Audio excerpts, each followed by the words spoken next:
Саламатсыздарбы? Бүгін 7 каналдың оғысында 7 күн деген программа өтіп баратқан аптаның негізгі оқиғаларын талдаймыз. Бізге қонаққа Оразбек Молдалиев келді, саясат талдаучу. Серепчи деп қойсақ болу. Рахмат сізге. Уақытта пешенбі күні келгеніңіз үшін. Башында мен бұл аптада өтіп баратқан аптада қандай оқиғалар болғанын кішкене тізбелеп көрейін. Екіге бөліп еметтім мен. Ортасында дайыр жол айталы. Башқа бөлігін азырқылары мындай болуп атат. Маалымат каражаттары тууралуу жаңы мыйзам жогорку кеңеште пленардык сессиядан күн тартибинен алынып салды.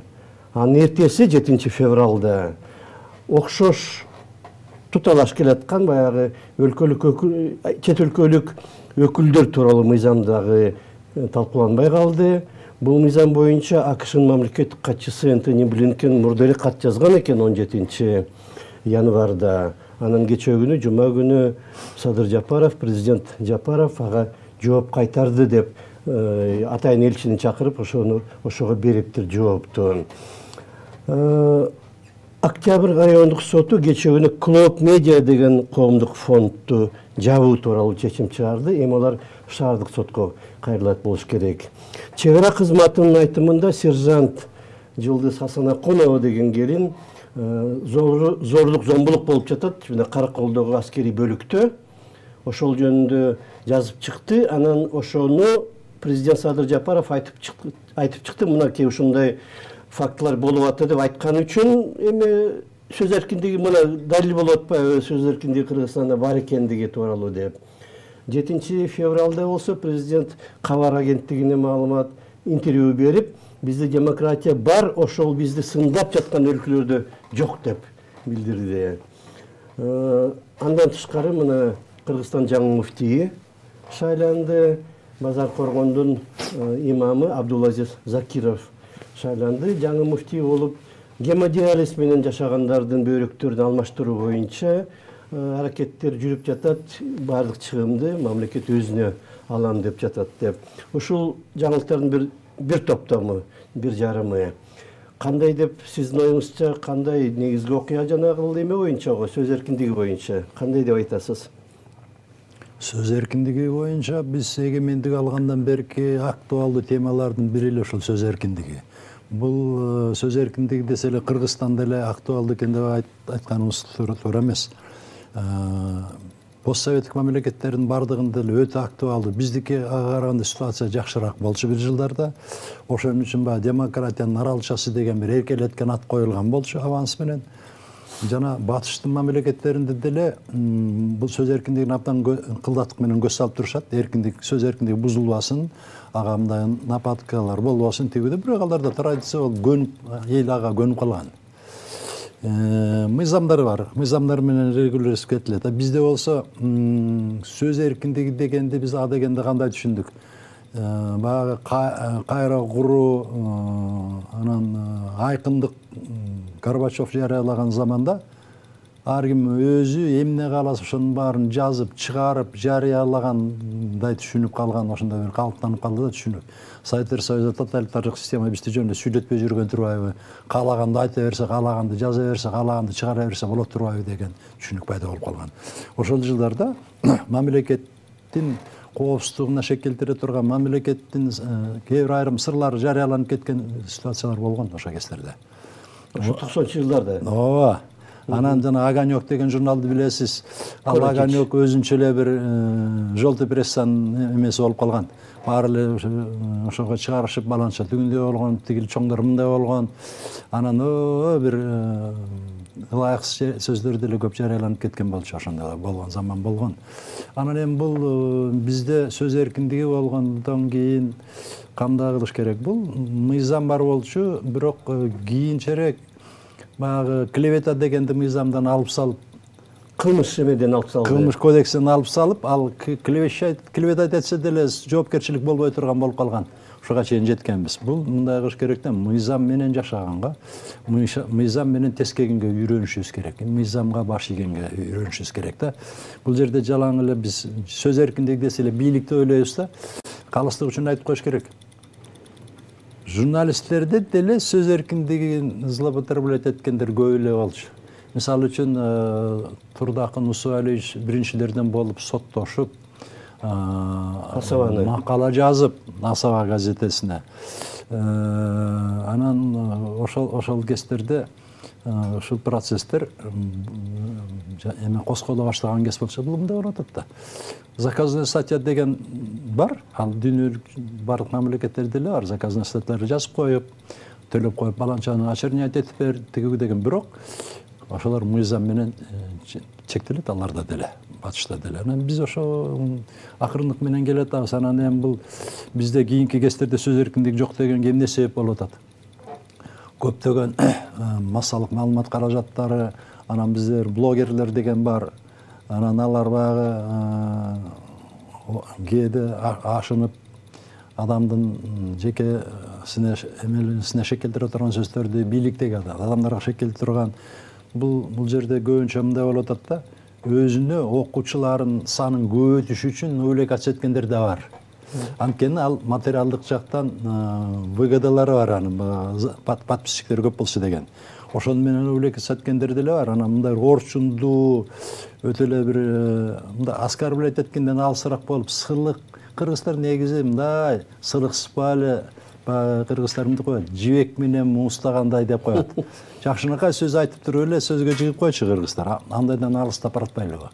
Түптүз эле асылып эле, анан биrini шекелтирип эле, анан жамандап, каралап, анан соттошуп, анан соттор переносить этип, ушундай ситуацияларда көп болуп атат. Эми бул акырындык менен жоюла турган нерсе деп эсептейлик келечекте. Бирок жана блогерлер алар журналист деп эсептелбейт да. Алар жана мыйзамга баш ийгендей милдети жок, баш ий тургандай. Аларга мыйзам, массалык маалымат каражаттары жөнүндөгү мыйзам аларга тиешеси жок. Ошон үчүн киргизип атат жана мыйзамды жаңылап. Ошол интернетти 92-жылы интернет жок болчу. Анан блогерлерди, бирок менин оюмча анчалык эле бир баарын мыйзамды өзгөртүп, толук көп канча бир пайызынан ашык өзгөртсө, жаңы мыйзам болуп эсептелинет экен. Ага чейин болсо жолу кошумча киргизилген. Анчалык өзгөртпөй эле бир 2-3 мүмкүн бирине кошуп, жаналар киргизип койсо балким болмок. Анткени канчалык узак мөөнөткө мыйзам иштеп атса, ошончолук жакшы да. Демек анын сапаты жакшы экен да, иштеп атса 92-жылдан бери. Иштеп аткан мыйзамга кошумчалынча киргизген бардык мамлекеттер деле бар. Иштебей калган жагын алып салып. Мына мисалы, жанагы бир одоноро угулат го, скотоложство деген статья бизде алынып салынган. Мурда. Анан кийин ошо былтыр сунуштар болуп, быйыл ошол кайта киргизишип. Ошондой демек ошондой ситуация пайда болду деген сөз да. Ошон үчүн бул мыйзам деле бул жандуу нерсе, турмушка жараша өзгөрүп, эскирип калган жактарын алып, өзгөртүп тургандан андан жаман болбойт. Иштеп калган мыйзамга адамдар көнүп калабыз. Ушул мыйзам ушундай эле, моундай жерлери бар эле. Анан жаңы мыйзам киргенден каяга эски жагы болду, каяга өзгөрбөптүр деле деп башын окуп эле бир топтор мындай мыйзамга мыйзамды мамлекет коруп атабыз дегенден ошо мыйзамга ылайыгы менен өзгөртүп маалымат толук да чыкпай атпайбы? Биз ошон үчүн мындай талдаш кыйын. Анткени жана мамлекеттик кызыкчылыкта деген же купуя сыр деген нерселер бар. Аны биз билбейбиз. Мына катардагы адамдар.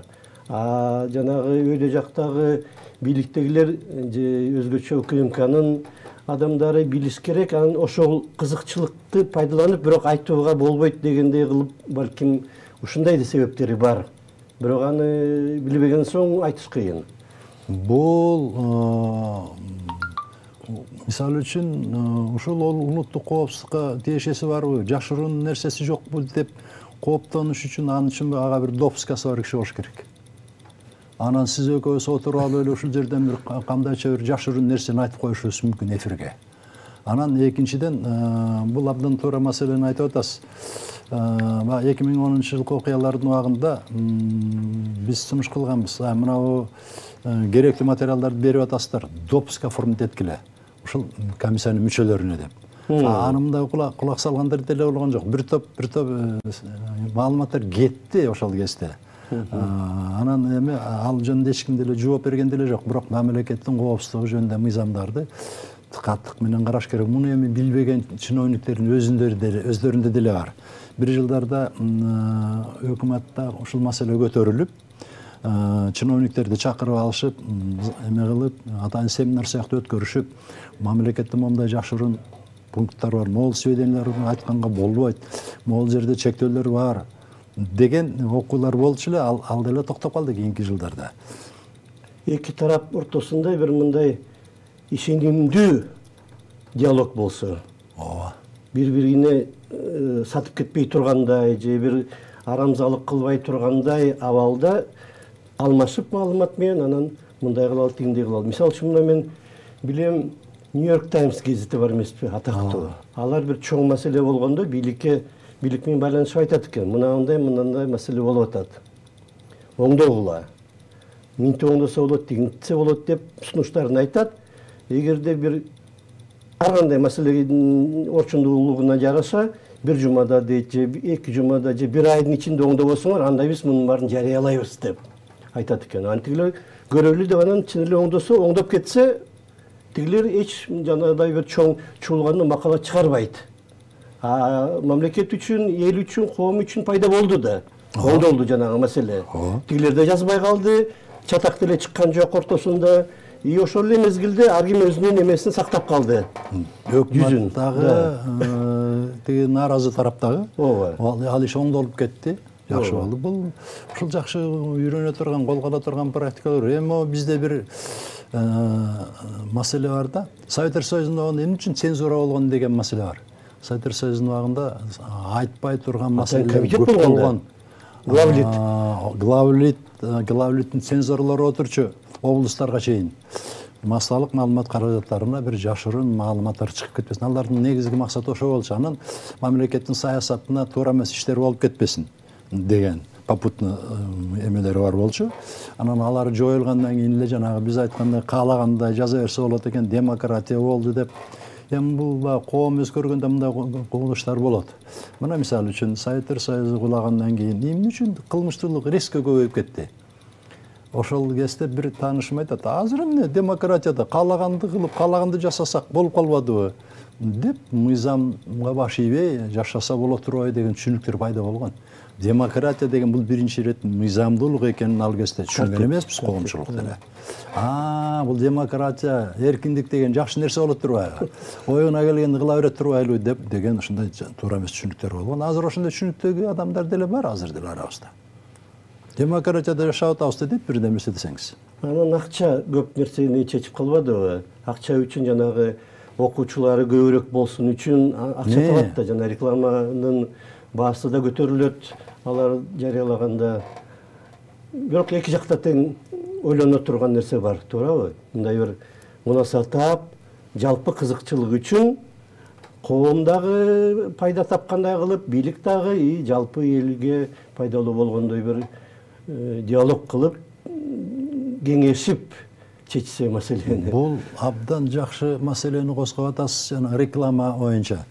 Эгерде мисалы үчүн сиздин иштеп аткан массалык маалымат каражаты туура эмес маалыматтарды берип, анан ошо боюнча соттолсо, сиздин реклама бере тургандардын баары жок болот, ушерп болот. Двойной ущерб болот авторитетиңизден башка дагы. Ошон үчүн мына Америкада ABC телекомпаниясында болгом мен. Атайын дуалдын боорунда бүт телевизорлор турат. Америкадагы негизги каналдардын эмелери бар экен. Анан бир топ каналдар кара черно-белый чыбат, мурункудай. Ошондой эмелерин көрсөтөт экен. Буларың эмне десе айтат. Булар биздин негизги конкуренттерибиз ушулар дейт. Негизги көңүлдүүлөр карап турабыз дейт. Булардан жаңылык кетсе, биз сразу эфирден алабыз дейт муну. Анан ушунчалык конкуренция болгон себеби дейт, биринчи массалык аудиториясы бар телеканалдардын рекламалары кымбат, аларга да көбүрөөк берет дейт. Реклама бере тургандар. Ошон үчүн бул жерде биз сиз айткандай акча эмелер үчүн аракет кылып атабыз дейт. Мына мисалы айта бересиз. Мисалы үчүн сиз жана информацияны текшерген боюнча айтып атпайсызбы? Мына мисалы үчүн биз саясатта таануучулар деле бир жаңылык чыгып калат, алар фейктер көбөйдү. Аябай. Анан кимиси чын айтып атат, кимиси калп айтып атат. Себеби дегенде согуш болуп аткан убакта калп көп болору, бул жаратылыштан нерсе, дезинформация башталат ошондо жакшы каналдар бар. Калыс, взвешенный информация берген, анан өздөрү текшерип турган бере турган. Мен мисалы үчүн BBC каналы, немецкий волна, булар бизге правдивый информация жеткирип, башка биз эле эмес, бүт эле дүйнөсүн ошону менен белгилүү булар. Ушул калпайтпайт дегендей. Окуучу читательдери да көп да, көрүүчүлөрү да көп да. Ушуларды карайлычы. Ушулар туура берчиле деп отуруп, буларга да жакшы болуп атат. Ошон берген сомнительный материалдарды алар бербейт. Ошон үчүн мына бизде ушул Кыргызстанда бир жигит чыккан, газетте чыгарып, мындан ошо 7-8 жыл мурун жалаң жакшы маалыматтарды чыгарып, текшерилген маалыматтарды чыгарам дегенде мен айткам, кезиктин көпкө узабайт коё балам деп. Потому что ситуация биздики андайга көнө элекпиз азыр. Мына реклама жөнүндө CNN-де белгилүү бир эме болгон журналист Исон Джордан деген 2000-жылдын башында CNN-дин жаңылыктар бөлүмүнүн башчысы болчу. Эмеге барып, Давос форумуна барып, ошол жылдары анан бир жабык жыйында, мындай эфирге чыккан эмес, жөн эле бир жыйында бизнесмендер менен сүйлөшүп атканда айткан экен, силер кээ бир учурларда биздин журналисттерди атып салып атат, аскерлер, атайлап болгон учурлар бар деп да, кокусунан тийип калган ок эмес, атайлаган учурлар бар деп сүйлөп койгону үчүн жанагы аскери курулуш, аскери ВПК бар эмеспи, ошолордун эмелери CNN-ге эме бербейбиз деп, реклама бербейбиз деп чыкканда айласыздан жумуштан кетирген да CNN. Эми ал эми мындай бир калп эмес. Өзү дагы жоопкерчиликтүү адам. Мына рекламанын күчү. Акчанын күчү. Акчанын күчү ушул. Мына CNN-де айтып калдыңыз. Мисалы үчүн Америкада CNN-дин көрүүчүлөрү өтө эле көп эмес. Саясатты берет, аны саясатка кызыккан адамдардан көрөт экен, жөнөкөй каналдарды көрүүчүлөрү көбүрөөк, бирок буга адистер кызыккан канал экен да. Анан ошол CNN-дин эмесинде бул эмелерден талдап, болгон макалаларын аныктап, анан аскердиктер сиз айткандай анча жакшы көрүшпөйт экен. Ошо Американын Пентагондун бир офицери айтып берген. Булардын абдан күчтүү иштейт дейт CNN. Баягы Иракка операция өткөрүүдүн биринчи баягы 90-жылдардагы буря пустыня. Турцияга барып, Турцияга учуп барып, аяктагы ситуацияны көрүп, анан кандай каягынан деген маселени карап атабыз дейт. Мен азыр айтып берсек болот дейт. Бул 90-жылдарда айтып берген да. Түркияга биз келип, жөнөкөй кийинип, военныйда кийинген жокпуз дейт. Бир арзаныраак мейманканага жатып, аябай конспиративный эме этип, анан эртең менен мейманкананын алдында чыксак, бет маңдайыбыздагы имараттын үстүндө CNN операторлору отуруп алып бизди күтүп отурушту. Ушундай күчтүү иштешет информация үчүн. Албетте. Мына 93-жылы Ельциндин аскерлери Хазбулатовдун эмесин атпады беле? CNN көргөзбөдү. CNN маңдайындагы үйдүн чатырына коюп алыптыр да эмени. Камераларын. Ошолор көрсөтпөдү ошону ситуациянын баарын. Мына CNN абдан катуу иштеген эме. Кайсыл ошо Афганистан болобу, кайсы горячий точкаларга барсаңыз, ошо CNN алдыдагылардын биринде BBC, ошол ведущий компаниялар. Мен жаңылыктардын экинчи эмесин окуп коеюн анда. Жарымынан ашып баратабыз бизге берилген убакыттын. Кыргызстан менен Тажикстан ушул аптада 3 чакырым 700 метр чегараны тактадык деп билдирди. Акырындап жылып отурса, мына Өзбекстан сыяктуу Кыргызстан менен Тажикстан ортосунда дагы келишим жакын арада түзүлүп калышы мүмкүн. Маселе жабылып. Акылбек Жапаров Түркияга барып, өкмөт аралык комиссиянын жыйынына катышып келди, ишкерлер менен жолукту. Стратегиялык изилдөөлөр институтунун директору болуп мурдагы министр Санжар Мукамбетов дайындалды. Кемпирабад иши боюнча камакта жаткан Бектур Асанов тилгат менен боштондукка чыгарылды. Акылбек Жапаровдун айтымында Кыргызстан быйыл карыздын 400 миллион долларын төлөйт экен. Ошо быйыл, анан эмдиги жылы эң көп төлөй турган мезгил болуптур. Анарбек Бакаев атындагы УКМКнын академиясы түзүлдү. Раймат Раймовдун 3 миллиард сомдон ашык турган мүлкү мамлекетке кайтарылды. Жума башында Акылбек Жапаров Ротшильд компаниясынын өкүлдөрү менен жолугуптур. Андан кийин жуманын аягында эл өкүлдөрү менен ошол компаниянын өкүлдөрү менен Улуттук банктын төрагасы дагы жолугуптур. Бир нерсе балким келишимдер түзүлүп жатат. Кыргызстан пайдасына деп ишенели. Белгилүү ишкер Райкан Алканов Германияда 91 жашында кайтыш болду деген кабар чыкты. Кайсыл окуяны негизи десек болот? Мына чек ара жагандай, чек аранын такталып жатканы. Чек аранын такталып жатканы бул мамлекеттердин ортосунда чек ара такталмайынча, чек ара маселеси чечилмейинче эч убакта мамлекеттердин ортосунда ишеним болбойт. Мына биз буну кыргызстандыктар деле мурунку Советтер Союзунда жашагандар баарыбыз жакшы билебиз. Кытай менен илгерки Россия империясынын убагынан берки талаш болуп чек ара чечилген эмес. Ошонун натыйжасында көптөгөн конфликттер да болгон, куралдуу кагылыштар да болгон, Дамаскеде согуш болгон билесиз. Андан кийин Жалаңашкөлдө Казакстанда да согуш болгон. Биз азыр жанагы Тажикстан Кытайга берип койгон участокто Аранкөлдүн заставанын жанында ошол жерде дагы аз жерден конфликт чыгып кете баштап токтоп калган. Ушундай ситуация жакшы эмес болчу. Мына эми Кытай менен биз чек араны чечкенден бери чек ара Кудайга шүгүр соода ынтымактын чек арасы болуп калды. Башка маселе жок болуп калды. Алматы Казакстан менен чечтик, Өзбекстан менен чечилди. Бир аз эмелер болуп, наразылыктар болуп, анан мына Тажикстан менен чек ара чечилсе, бул Кыргызстан ошон менен бүт биз тегерегизде чек аралардын баарын чечкен мамлекет болуп калабыз да. Бул өзүнүн бир ынтымакташканга өбөлгө түзө турган маселе. Акырындык менен болуп аткан себеби бар. Баягы административдик чек аралар менен ар кандай болуп өзгөрүлө берген. Мына Өзбекстан менен Кыргызстандыкы деле баланчы жерге пахта эгилиш керек болуп атат, баланчы жерге мындай болуп атат. Мына Кемперабад маселеси деле ошол пахтага суу жетпегенден жер тосулган. Ошол жерге суу сактагыч курулган. Токтогул кеси деле пахт үчүн тосулган. Ал бизде электр система менен камсыз кылуу үчүн эмес. Стратегический сырье үчүн. Эми себептери бөлөк.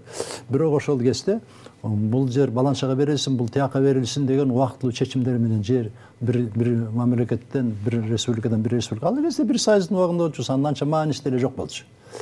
Мына мисалы үчүн жанагы Жалал абадтын жанында Совет абад, азыр Хан абад болду. Ошол жерден өтүп баратканда бул Өзбекстандын чек арасы, Өзбекстандын территориясы эч ким оюна деле келчү эмес ал. Кийин карасак эле Хан абад болду, Өзбекстандын территориясы экен.